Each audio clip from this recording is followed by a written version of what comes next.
Tu ne vas pas manquer de l'argent. Tu ne seras pas pauvre. Mais il y a des personnes, ils ne donnent pas. Même pour donner, ça lui fait mal. Aujourd'hui, Dieu a fait grâce et elle est bien de 500. Et quand on vient à l'église, même si on a plus que 500, quand on vient à l'église, on met dans notre tête, il a fait offrande 500. Amen. Tu ne peux pas toucher le cœur de Dieu. Tous ceux dans la parole de Dieu, dans la Bible, qui étaient bénis, ce sont des personnes qui ont posé des actions terribles. Je prends l'exemple d'Abraham. Abraham priait pour avoir un enfant. Et lorsque Dieu lui a donné un enfant, Dieu lui a donné Isaac. Et ce même Dieu se révèle à Abraham. Il dit, cet enfant que je viens de te donner là, il faut aller me sacrifier cet enfant. Aujourd'hui, dans les églises, combien de chrétiens qui seront capables de poser cette action dans la maison de notre Seigneur Jésus? Quelqu'un prie pour avoir un enfant. Et Dieu les ose avec un enfant. Et ce même Dieu dit, cet enfant que tu as eu là, j'ai besoin de cet enfant. Tu pensais que si Abraham prenait le temps pour se justifier, Dieu voulait le bénir.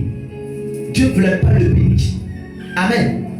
Et il a pris l'enfant. Il dit, c'est Dieu qui m'a donné cet enfant. C'est Dieu qui a permis que cet enfant existe. Si c'est Dieu qui m'a donné cet enfant, et que ce Dieu a refusé, ce Dieu a décidé plutôt de reprendre cet enfant, que sa volonté soit faite. Et il a pris l'enfant. Il est parti sur la montagne pour pouvoir sacrifier l'enfant. Et la main de l'Éternel a saisi la main d'Abraham. Il a dit non, ne sacrifie pas cet enfant. Prends ce bélier, sacrifie-le à la place de cet enfant. Amen. Et c'est à travers cette action de 1, aujourd'hui on appelle Abraham le père de la foi.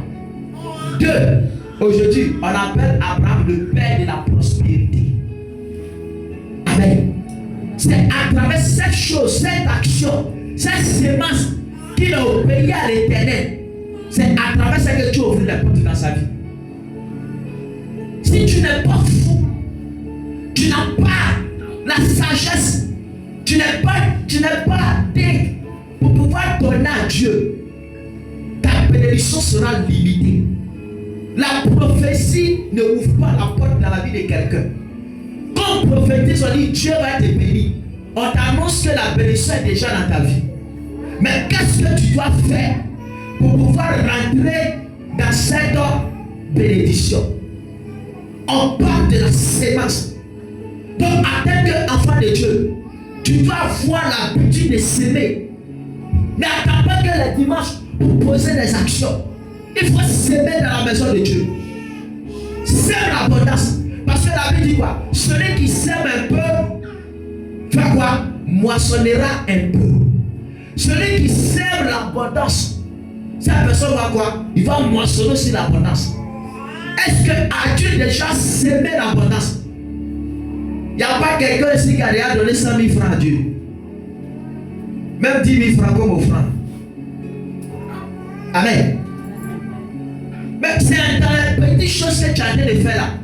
Tu vas suspendre ta grâce. Il faut avoir la grâce de libérer. Il faut avoir la grâce de s'aimer. Parce que c'est ça qui fait qu'on est pauvre. Les choses n'avancent pas. Parce que tu ne sèmes pas pour la gloire de Dieu. Bien aimé, il faut apprendre à s'aimer. Si tu veux être riche, il faut apprendre à s'aimer. Il y a des personnes, Dieu les bénit avec voiture. Et ce même Dieu dit que voiture que tu as là, il faut aller donner ça à quelqu'un d'autre. Et la personne au pays, il s'en donner ça à quelqu'un d'autre. Et tu penses que le Seigneur ne va pas le bénir? Dieu va le bénir. Parce que l'obéissance vaut mieux que le sacrifice. Donc, en tant qu'enfant de Dieu, tu dois avoir la capacité de donner pour pouvoir récolter. Même l'enfant de Dieu, tu ne donnes pas. Dieu ne peut pas t'exaucer. Souvent, il y a des personnes qui disent que, mais Dieu là-haut, comment il va faire pour venir prendre les offrandes? Amen. Dieu là-haut, comment il va faire pour venir ramasser l'argent qu'on donne à Dieu? Que non, l'argent là, c'est les pasteurs qui bouffent. Mais ça va pas dans ta tête. Amen. Quand tu viens à l'église, bon, je rends grâce à Dieu, ici on a climatisé des hommes. Quand on vient à l'église là, climatisé là, c'est la prière qui allume ça. Amen. Quand on vient à l'église là, c'est je déclare au nom de Jésus que climatisé s'allume, c'est ça qui allume ça. Ou bien climatisé, quand on est arrivé net, on dit, ah, monsieur, moi dans mon église, j'ai besoin de climatiser, ça peut faire l'œuvre de Dieu, il faut me donner un cadeau. On dit, ah, comme c'est pour l'église là, tiens, il faut prendre un cadeau. Amen. Amen.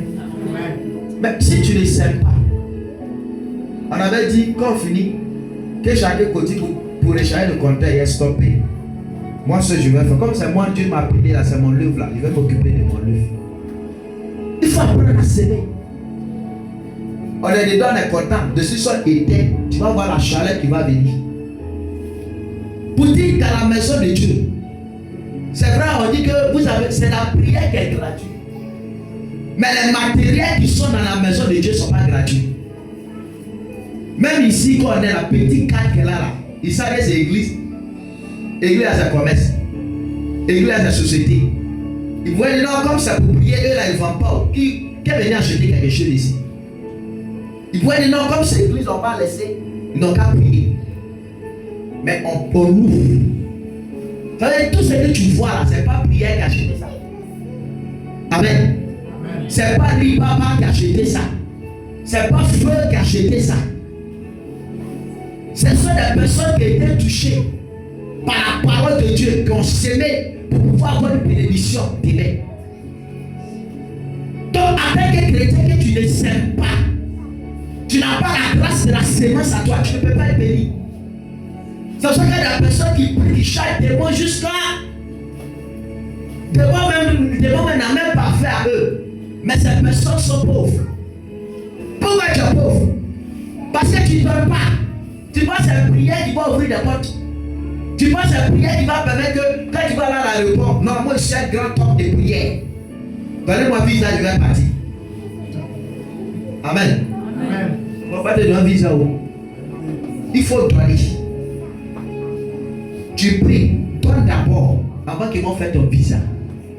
Si le monde même nous enseigne pourquoi les gens interprètent l'église mal, vous dites non, je ne peux pas donner. Il y a des gens, même 1000 francs pour donner, pour s'aimer dans la maison de Dieu, ça les fait mal. Dimanche passé, il y a donné 1000 francs. Ce dimanche, 1000 francs. Tous les offrandes, c'est 1000 francs. Dis amen bien. Amen. Tous les offrandes, c'est 1000 francs. D'autres, c'est 100 francs. Pourtant, tu as 2000. Et dans 2000, là, tu es capable d'enlever peut-être 500 pour donner à Dieu. Ou bien 1000 francs même pour donner à Dieu. Je vais te dire quelque chose.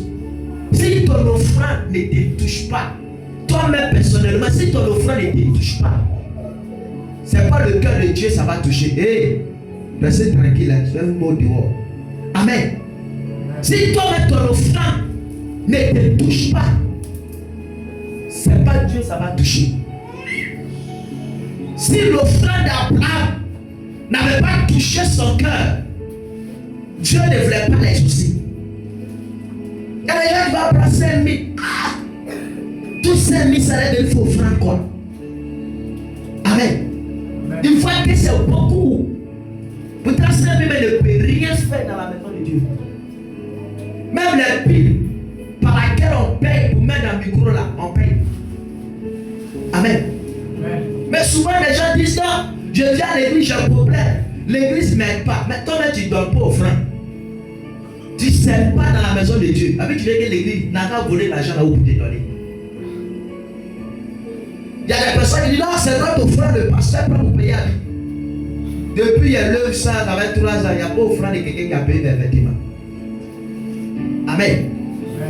C'est des gens même qui ne prient même pas avec moi. C'est eux qui se souviennent de moi. C'est eux qui savent qu'il y a un pasteur là-bas, il a envoyé lui des vies. Des gens qui n'ont jamais vu mon nez. Des gens même qui, s'ils ont besoin de moi, ça sera difficile de me voir. Il faut apprendre à s'aimer dans la maison de Dieu. Il faut avoir un esprit de donner. Il ne faut pas te renfermer. Voilà des catégories de personnes. Ah, moi j'ai fait mon stage. J'ai travaillé jusqu'à... Je n'ai pas eu salaire. Aujourd'hui, Dieu m'a fait grâce, mon premier salaire. Peut-être c'est 1,5 million. 1,5 million, je vais donner à l'église. Ah, de prendre 1,5 million, ça veut donner à Dieu comme prémisse. Tu ne peux pas. J'ai donné à Dieu, moi, manger quoi? Ce sont des personnes de petit foi. Amen. Il y a des personnes qui ont eu plus que ça. Ces personnes sont mortes. Bien-aimé, quand tu fais un travail et que le travail dans lequel tu es ton premier salaire, tu arrives à sacrifier à Dieu et que tu obéis les principes de Dieu, tu ne seras pas pauvre. Tu ne seras jamais pauvre. Parce que quand tu es en face d'une situation, tu dois fléchir genoux devant le Seigneur et tu vas rappeler à Dieu, Seigneur, souviens-toi de ma prémisse. Souviens-toi de cet argent que j'ai semé dans ta maison. C'est par là que Dieu va se souvenir de toi. Mais toi, tu pries pour que le Seigneur se souvienne de toi. Toi, tu as donné quoi, puis le Seigneur va regarder et se souvenir de toi. Amen. Quelle est la chose que toi tu as posée? Et puis le Seigneur va s'appuyer sur ça. Pour dire, non, ma fille là, elle a semé l'abondance dans ma maison. Je dois aussi exaucer sa prière. Il ne faut pas limiter la main de Dieu sur ta vie. Amen. Il ne faut pas limiter la main de Dieu sur ta vie. Mets Dieu à l'épreuve. Mets ta foi à l'épreuve. Crois à ce que tu fais. Parce que ce qui tue, quand tu poses une action que tu ne crois pas, que ce que tu as posé, Dieu va te donner. Bien aimé, tu ne pourras pas être exaucé. Parce que quand tu donnes à Dieu, n'amène pas dans ta tête que c'est l'homme que je donne. L'argent reste au service de Dieu. Mais c'est ta prière que tu adresses sur ton argent là. C'est ça qui montre chez Dieu. Ici, si les gens payaient 10, on ne voulait pas demander à quelqu'un de cotiser 2000. Si quelqu'un payait 10, on ne voulait pas demander à des personnes de dire on va recharger le compteur. Si les gens payaient 10, s'il y a un programme, on ne va pas demander à quelqu'un de cotiser. Quand on fait un programme ici là, tu ne sais pas ce qu'ils sont. Quand les hommes de Dieu viennent, tu ne sais pas ce qu'ils sont. C'est pas qu'ils ne te font pas cotiser, que tu penses que non, c'est gratuit. Mais quand c'est comme ça, là, moi je serai payant, tu seras pauvre. Et quand c'est comme ça, les sorciers vont s'asseoir pour dire que non, le pasteur, il épuise nos grâces pour prospérer. Mais le sacrifice que le pasteur fait, des hommes de Dieu viennent ici là, ils viennent prier là, ils ne vont pas comme ça. Il faut aller aux offrandes, il faut les donner pour que Gabriel, ils ont libéré là, cette bénédiction puisse se reposer en ce lieu. Tous les programmes qu'on fait là, si on n'a rien dépassé, quelque chose de 60 000 francs. Parce que l'homme de Dieu va venir. Tous ceux qui vont venir peut-être chanter, pianiste va venir jouer. Tous les dimanches, quand il y a un pianiste ici, on loue. Si on n'a rien payé, 7 000 francs. Donc imagine, cet argent ça quitte où? Même l'offrande que tu as fait ce matin, ça ne peut pas arriver 10 000. Amen. Mais pour dire, ce n'est pas le fait de venir il faut envoyer ton argent. Non. Mais je vais te faire comprendre que il ne faut pas avoir l'habitude d'avoir des pensées bizarres. Pour dire quand je donne à Dieu, là, je reçois quoi? Je ne vais pas dire à quelqu'un d'aller vider son compte pour venir me donner. Ce n'est pas ce que je suis en train de dire. Mais je vais te faire comprendre. Je vais t'amener à comprendre qu'il faut avoir l'amour de donner. Il faut avoir l'amour de s'aimer. Il faut avoir l'amour de pouvoir s'aimer dans la maison de Dieu. Amen. On va lire Luc 8, verset 11. Il dit quoi là-bas? Luc 8, verset 11. Une autre personne prépare Galates 6, verset 6 à 7. Luc 8, verset 11. Oui, il dit quoi là-bas? Voici ce que signifie cette parabole. On dit, voilà, voici ce qui signifie cette parabole. La semence. La semence. C'est la parole de Dieu. C'est la parole de Dieu. Amen. La semence, c'est la parole de Dieu. Donc quand on est en train de prêcher la parole de Dieu, tu dois mettre ça en pratique. Mais il y a des personnes qu'on va finir de parler. Ces personnes-là ne mettront pas en pratique. Cherchez Galates 6, verset 6 à 7. Ces personnes ne mettront pas en pratique. Parce que cette semence, même que la parole de Dieu n'obéit pas, c'est pas sur la semence de donner l'argent là qu'ils vont obéir. C'est pas sur la semence de donner dans la maison de Dieu que ces personnes vont obéir. Amen. Est-ce que je parle à l'esprit de quelqu'un ce matin? Il faut que tu sortes de la pauvreté. Comme il y avait un homme de Dieu qui parlait. Il dit lorsqu'il prend son salaire, quelle que soit la somme de son salaire, il baisse par terre et il commence à marcher dessus. Il dit l'argent, tu ne vas jamais me dominer. Moi, je vais te dominer. Moi, je vais toujours te dominer. Je vais toujours t'influencer. Et lorsque, avant même de payer sa maison, il va lever pour Dieu d'abord. Avant de faire quoi que ce soit dans cet argent qu'il a eu. Il y a des gens qui disent non, je ne travaille pas. Je vais payer, dis comment? Tu ne travailles pas, mais tu manges, non? Tout ce que tu gagnes, qui est pour toi, et que tu veux aller loin dans la prospérité, il faut apprendre à lever pour Dieu. Même si c'est ton mari qui te donne l'argent qui est pour toi, il faut apprendre à lever pour Dieu. C'est dans les petites choses que tu honores. C'est dans les petites choses que Dieu se glorifie. Si dans tes 10 000, tu es capable d'enlever 1000 francs, c'est pas le suite tu vas avoir 100 000, tu en as 10 000. Est-ce que c'est pas l'esprit de quelqu'un? Parce que quand tu vas enlever quand tu vas prendre tes 100 000, tu vas enlever les 10 000, ça te laisse 90 000. Tu vas trouver que ton argent est fini. Mais si dès maintenant, dans tes 5 000, tu as la capacité d'enlever 500, dans tes 10 000, tu as la capacité d'enlever 1000 francs, c'est par là que tu as été franchi une grande gloire. Tu as été franchi un lieu là où personne ne va arriver. La réussite, et pour que tu sois prospère, il faut libérer. Il faut apprendre à dominer sur les choses éphémères. Il faut apprendre à dominer sur les choses inutiles. Il faut apprendre à dominer sur l'argent. Parce que chaque fois que tu vas dominer sur l'argent, le Seigneur va te faire la grâce d'ouvrir les portes financières sur ta vie. Amen, amen. Galates 6, verset 6. Il dit quoi là-bas? Et on prépare Proverbe 11. C'est la partie là même qu'on va parler fort. Proverbe 11, verset 24 à 26. Oui, vas-y. Galates 6, verset 6. Yes. Que celui à qui l'on enseigne la parole. On dit, voilà. On dit celui à qui, il faut t'asseoir. Asseyez-vous. On dit celui à qui l'homme fait quoi? Enseigne la parole. On dit celui à qui l'homme enseigne la parole fait quoi? Fasse part de tous ses biens. Voilà, c'est bien. Celui qui l'enseigne. À celui qui fait quoi? Qui l'enseigne. Relis encore. Que celui à qui l'on enseigne la parole. On dit celui à qui l'homme fait quoi? Enseigne la parole. Fait quoi? Fasse part de tous ses biens. Fasse part de tous ses biens. À celui qui l'enseigne. À celui qui l'enseigne. Qui a déjà fait part de ses biens ici? Hein? Qui a déjà fait part de ses biens ici? La Bible a dit que celui à qui l'on fait quoi? Enseigne la parole. Fait part de tous ses biens. Amen. Quand on t'enseigne la parole de Dieu, celui qui a dit de t'enseigner la parole de Dieu, celui qui a dit de t'exhorter, celui qui a dit de prier pour toi, celui qui intercède pour toi, celui qui gêne, quand Dieu ouvre les portes, il faut être reconnaissant dans la main et dans la vie de cet homme de Dieu ou de cette personne qui t'a aidé. Amen. Mais combien de personnes dans la maison de Dieu, lorsque Dieu les fait part des choses, ces personnes ne donnent pas les biens, ne n'ont pas la dîme de ça, ne font pas une offrande pour ça. Parce que Dieu a dit que celui qui t'enseigne, celui qui t'enseigne la parole, parce que lui ne travaille pas. C'est comme si vous êtes des champs. Lui, nous on prie pour que Dieu ouvre les portes. Mais dès qu'on prie Dieu ouvre les portes, c'est là que tu trouves que ton église là n'est pas grande. Il y avait ton pasteur depuis 1900 Joey. C'est lui qui a prié pour toi, tu t'en vas là-bas. Bien aimé, tu ne peux pas être béni. Là où la bénédiction est sortie, quelle que soit la situation, les épreuves dans lesquelles les gens vont te mettre, il faut respecter la main qui a libéré la grâce sur ta vie. Amen. Donc Dieu a en train de nous dire que l'on fait part de tous ses biens à celui qui enseigne la parole de Dieu. Donc celui qui t'enseigne la parole, à ton retour, il faut le bénir. À ton retour, il faut te souvenir de lui. Toi, tu attends qu'il va avoir beaucoup là, c'est là qu'il est de donner.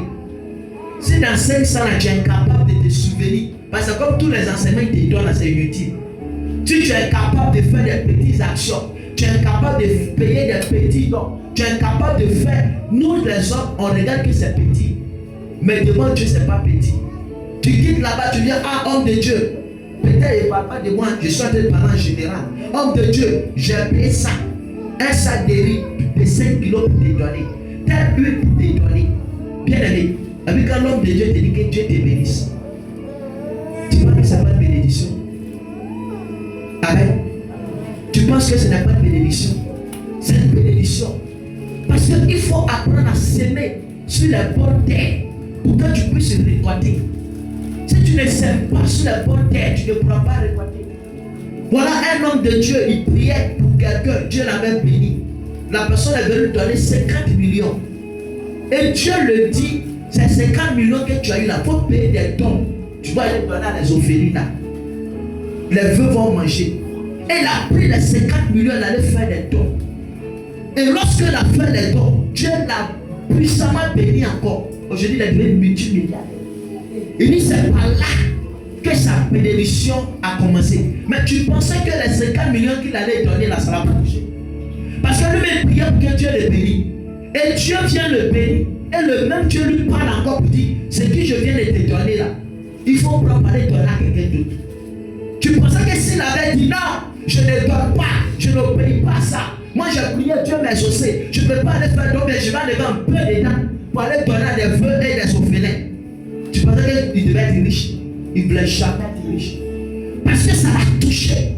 Donc quand on vient s'aimer dans la maison de Dieu, il faut que l'offrande que tu es en train de s'aimer dans la maison de Dieu, il faut que Dieu ouvre les portes. Il faut que toi ça te touche. Il faut que ton âme soit touchée.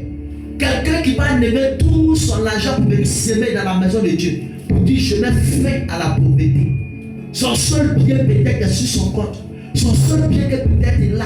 Il vient donner à Dieu. Tu t'attends à quoi? Il ne sait même pas ce qu'il va donner. Regarde dans la Bible, cette femme veuve. La Bible déclare que Jésus enseignait dans le synagogue. Il y avait des personnes qui venaient, qui donnaient de l'or. Il y a des gens qui donnaient des multiples d'or. Il y a des gens qui donnaient plus que ça. Et cette femme veuve, elle avait uniquement que 30 pièces d'argent. Et ces 30 pièces d'argent qu'elle avait, c'est tout ce qu'elle avait. Elle ne sait pas si demain elle va manger, si demain elle ne va pas manger, elle s'en fout de ça. C'est tout ce qu'elle avait sur elle. Elle a pris cet argent, elle est venue s'aimer dans la maison de Dieu. Et Dieu regarde cette femme et il dit à ses disciples, parmi toutes ces femmes, c'est cette femme qui a donné plus que tout. Et il y a l'un des disciples qui dit, mais Seigneur, celui-là, il est multimilliardaire dans l'or. Il a donné beaucoup. Comment tu peux dire que c'est cette veuve qui a donné plus que tous? Jésus dit, parce que cette femme a donné de tout son cœur. Et en plus d'avoir donné de tout son cœur, elle a manifesté sa foi. En plus d'avoir manifesté sa foi, elle a cru en Jésus, malgré qu'elle n'avait rien à la maison. Mais est-ce que tu penses que cette femme, elle va rester pauvre pour toute sa vie? C'est depuis lors qu'elle a donné toutes ces 30 pièces d'argent que la femme est rentrée dans sa recherche. C'est par là que Dieu l'a élevé. C'est par là que Dieu l'a qualifié. C'est par là que Dieu l'a fait sortir de la pauvreté à la recherche. Parce que c'était le jour là où elle devait enterrer sa pauvreté. C'était le jour où elle devait mettre fin à sa souffrance d'argent. Parce qu'elle a donné. Ce qu'elle a donné, elle n'a pas pensé d'avoir retrouvé demain. Elle n'a pas pensé à demain. Qu'est-ce que je vais manger? La Bible même en train de nous dire, si les oiseaux du ciel ne sèment rien, les oiseaux du ciel ne plantent rien, mais ils arrivent à manger, ils arrivent à manger, ils arrivent à dormir. Ce n'est pas nous qui sommes enfants de Dieu que l'Éternel va nous abandonner. Amen. Ce n'est pas toi tu es enfant de Dieu que l'Éternel va t'abandonner. Les oiseaux ne plantent pas, les oiseaux ne font rien, mais Dieu ouvre les portes dans la vie. Dieu prend soin d'eux. C'est pas